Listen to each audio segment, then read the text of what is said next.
Hey, this is Dylan from Genius Hoops. If you don't know about us, let me just tell you really quickly. We're a brain training program for basketball players. I've taught over 200,000 athletes how to train their brain to play. If you want to change your game, go to geniushoops.com. There's a free shooting program, and if you like it, try the full program. Nothing will help you more. Now, today's topic is about rhythm. What do we mean when we say rhythm? A great player, a player who we like to watch, plays consistently, don't they? When we want to see Iverson back in the day, or we watch Westbrook or Curry or LeBron or Durant, we know what we're going to get night in and night out. And those players play with a consistent rhythm. And one thing we want to notice is that rhythm is different on offense and defense.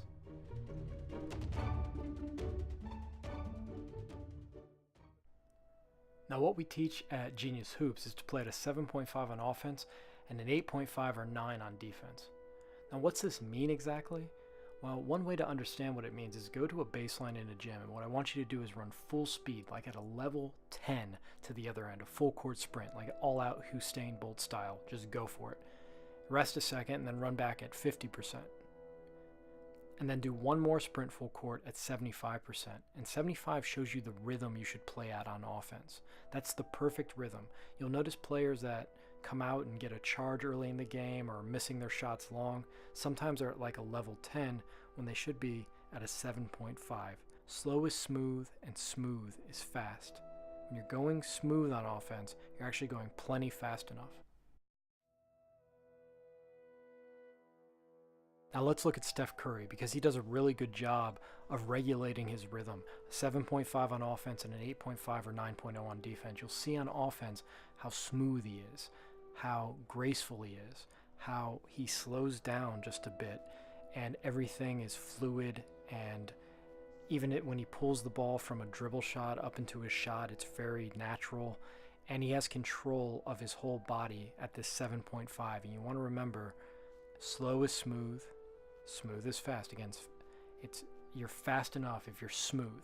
Now let's look at him on defense, and you'll notice he's got better at his defense over the years, and it's a different person. He looks like a maniac. He's like manic. He's going for it. He's at an 8.5 or 9 in intensity.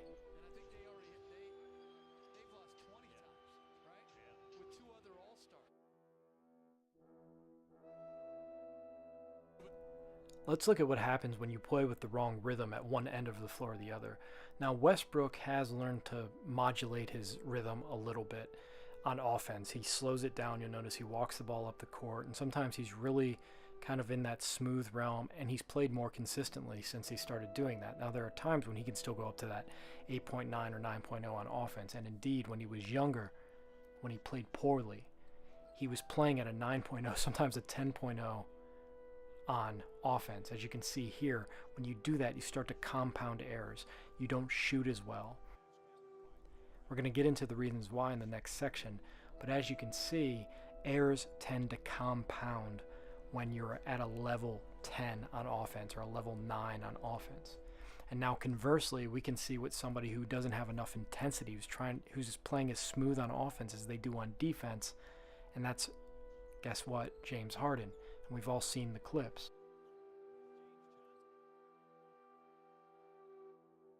Now, we've kind of explained exactly why you want to have different rhythms, but let's get a little bit more technical.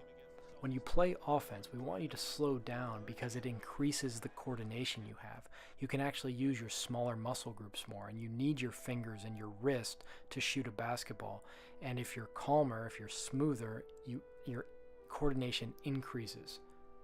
It's very important. It's also easier that when you're at that smooth level, your eyes can focus much easier.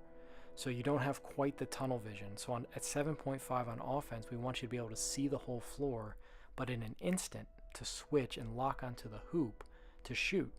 And at the same time keep your coordination. So that's why 7.5 is so important. And that 7.5 level allows you to drive and not get a charge, to avoid the charge, to make the right play, to process the game faster. So when you slow down on the offensive end, your cognitive abilities increase, so the game slows down. Now when you get to the defensive end, you're going to be using your larger muscles. You don't need your fingers as much. You want to move your big muscles. You're sliding, you're not letting your feet come together.